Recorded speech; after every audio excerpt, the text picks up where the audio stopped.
देखिए कितनी साधारण सी बात है। चीफ सेक्रेटरी किसने लगाया? केंद्र सरकार ने। एलजी किसने लगाया? केंद्र सरकार ने। सीबीआई किसकी है? केंद्र सरकार की। एमएचए किसकी है? केंद्र सरकार की। केंद्र सरकार का एक अंग दूसरे अंग को तीसरे अंग से कह रहा है कि आप जांच कर लो। तो इसके अंदर बड़ी बात क्या है? ये सब के सब लोग, ये सारी की सारी एजेंसी, और चाहे वो एलजी हो चाहे वो चीफ सेक्रेटरी हो, सब के सब केंद्र सरकार के द्वारा लगाए गए हैं, उनके इशारे पे काम कर रहे हैं। एक ऐसी आबकारी नीति जिसको अगर आप पिछले साल से उसकी तुलना करें तो उसके अंदर 1300 करोड़ रुपए सरकार ने ज़्यादा कमाए। एयरपोर्ट के ठेके का जो जिक्र कर रहे हैं, एयरपोर्ट के ठेके में पिछली बार 105 करोड़ रुपए आते थे, इस बार 234 करोड़ रुपए आए, दुगने से भी ज़्यादा जो है आए सिर्फ एयरपोर्ट के जो वाइन शॉप थी उससे सरकार ने की। अब मुझे ये समझ में नहीं आ रहा कि इसके अंदर घोटाला कहाँ से हुआ। एक दो छोटी मोटी फाइल पे ढूंढ के कि साहब यहाँ पे जो है ये क्यों हो गया, यहाँ पे ये क्यों हो गया, ये तो प्रोसीजरल चीज़ें हैं। प्रोसीजरल चीज़ों के अंदर, फाइलों के अंदर पक्की बात है हर डिसीजन की जस्टिफिकेशन होती है। अब इस पॉलिसी की बात करें, ये पॉलिसी दिल्ली सरकार जब लाई तो उस वक्त के एलजी अनिल बैजल साहब ने बाकायदा उस पॉलिसी को एक्सेप्ट किया, उसके ऊपर हस्ताक्षर किए, उसको नोटिफाई किया।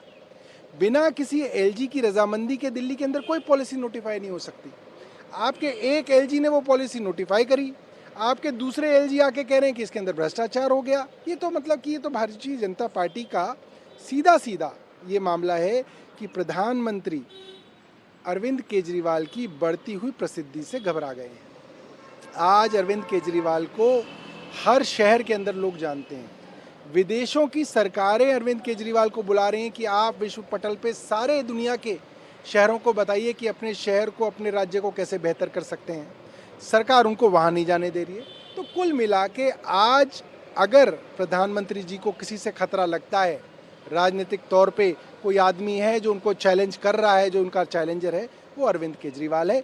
इस तरीके के हमले आने वाले दिनों में और बढ़ेंगे। इस मामले में अब दो शिक्षा मंत्री उप मुख्यमंत्री मनीष सिसोदिया, उनका इस्तीफा विपक्षी पार्टियां मांग रही हैं। मनीष सिसोदिया के घर पे बीजेपी ने आज प्रोटेस्ट किया, आम आदमी पार्टी हेडक्वार्टर पे कांग्रेस पार्टी ने प्रोटेस्ट किया। देखिए अब ये इस्तीफा मांगना ये सब जो है, ये सब उस समय हुआ करता था जब जांच एजेंसियां न्यूट्रल हुआ करती थी।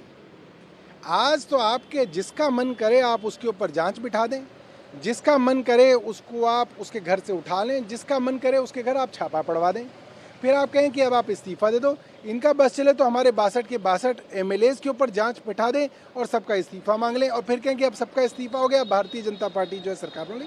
ये सब जो बचकानी चीज़ें हैं, अब जनता इन सबको समझती है और इन पॉलिटिकल स्टंट से अब जो है भारतीय जनता पार्टी को कोई फ़ायदा नहीं होगा, नुकसान होगा। एक दूसरा मुद्दा, ममता बनर्जी सरकार ने मंत्री पार्थ चटर्जी को ईडी ने गिरफ्तार किया। उनके घर पे लगातार सर्च चल रहा था, कई करोड़ रुपये जब्त हुए। बीजेपी से लेकर आरोप लगा रही कि पश्चिम बंगाल का विदेश को एक तरह से इंस्पायर करता था। आज ये सब घटनाएं देखने को मिल रही है। देखिए एक नया ट्रेंड भारतीय जनता पार्टी की केंद्र सरकार ने शुरू किया है। किसी भी आदमी के घर छापा मार लो, वो आदमी अमीर होना चाहिए और बिजनेसमैन होना चाहिए। ज़्यादातर अमीर बिजनेसमैन के घर कैश और इस तरीके के ट्रांजैक्शंस के कागज़ मिलते हैं। फिर आप उसको किसी भी एमएलए और मंत्री के साथ जोड़ दो और फिर उस एमएलए और मंत्री को उधर के मुख्यमंत्री के साथ जोड़ दो, और फिर ये मत बताओ कि पैसा किसके यहाँ मिला, ये कह दो कि फला मुख्यमंत्री के सहयोगियों के यहाँ जो है इतना करोड़ रुपया मिला। ये सब जो झूठ की दुकान भारतीय जनता पार्टी चला रही है, चलने वाली नहीं है। सत्येंद्र जैन के मामले में भी यही हुआ। किसी एक तीसरे आदमी के घर आपने छापा मार दिया, उनके घर से पैसा बरामद कर लिया, उस पैसे को बोला कि ये साहब इसको जानता था और ये इसको जानता था, ये मंत्री को जानता था, लिहाजा ये इनको सब जो सत्येंद्र जैन के एसोसिएट हो गए। ये झूठ सिर्फ और सिर्फ पीएमएलए के कानून के अंदर चल रहा है।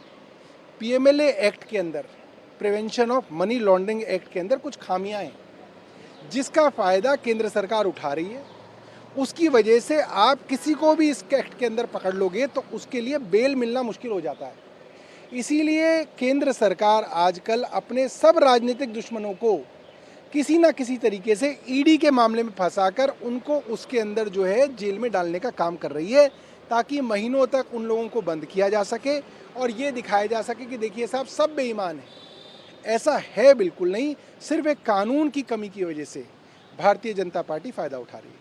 राजस्थान का एक मामला है, वहाँ पे अवैध माइनिंग के खिलाफ एक साधु विजय दास ने आत्मदाह किया था, उनकी मौत हुई सफदरजंग हॉस्पिटल में। कांग्रेस के एमएलए जो राजस्थान के हैं वो वहाँ पे मांग कर रहे हैं अपनी सरकार से कि जो माइनिंग मिनिस्टर है उन्हें सस्पेंड किया जाए। देखिए राजस्थान के बारे में ठीक वैसे ही जैसे पंजाब की माइनिंग के बारे में बदनामी थी, बदनामी हो रही है। और इस मामले में राजस्थान सरकार के माइनिंग मिनिस्टर का नाम कई लोग ले रहे हैं। कुछ लोगों ने वहाँ आत्महत्या करके अपनी जान भी दी है। कांग्रेस के अपने एमएलए इसके बारे में बता रहे हैं। इसका मतलब ये है कि उस मंत्री को तुरंत जो है अशोक गहलोत साहब को हटाना चाहिए और इसके अंदर एक निष्पक्ष जांच बिठानी चाहिए। हमारा मानना है राजस्थान के अंदर करोड़ों रुपए की बंदरबाट चल रही है, जिसको रोकना चाहिए। एक जो सीजेआई है एनवी रमना, उनके वो झारखंड में थे, उन्होंने जो जजों पे लगातार फिजिकल वो अटैक किए जा रहे हैं उसका जिक्र करते हुए मांग की कि जिस तरह पॉलिटिशियंस को, ब्यूरोक्रेट्स को सिक्योरिटी मिलती है, जजों को भी सिक्योरिटी मिलनी चाहिए। देखिए हम इस मांग का पूरी तरीके से समर्थन करते हैं। जजेस, ख़ास तौर पे वो जजेस जो सख्त हैं, ईमानदार हैं, जाहिर सी बात है बहुत सारे लोगों की उनसे दुश्मनी होती है। जस्टिस लोया का मामला हमारे सामने है। बहुत लोग कहते हैं कि उनकी जो मृत्यु थी वो बहुत संदिग्ध थी, उनकी भी हत्या हुई थी। मेरा मानना ये है जजेस को हर तरीके की प्रोटेक्शन देनी चाहिए। वे समाज के अंदर सबसे मुश्किल काम करते हैं, सबसे कठिन काम करते हैं। उनकी प्रोटेक्शन के लिए अगर राजनेताओं की प्रोटेक्शन भी कम कर दी जाए तो हम इसका स्वागत करेंगे। नमस्कार, मैं हूं मानक गुप्ता। अगर आपको हमारा ये वीडियो पसंद आया हो तो इसे लाइक और शेयर जरूर करें और हाँ, हमें सब्सक्राइब और फॉलो करना ना भूलें ताकि आप देश और दुनिया की कोई खबर मिस ना करें। तो जुड़े रहिए हमारे साथ और देखते रहिए न्यूज़ 24।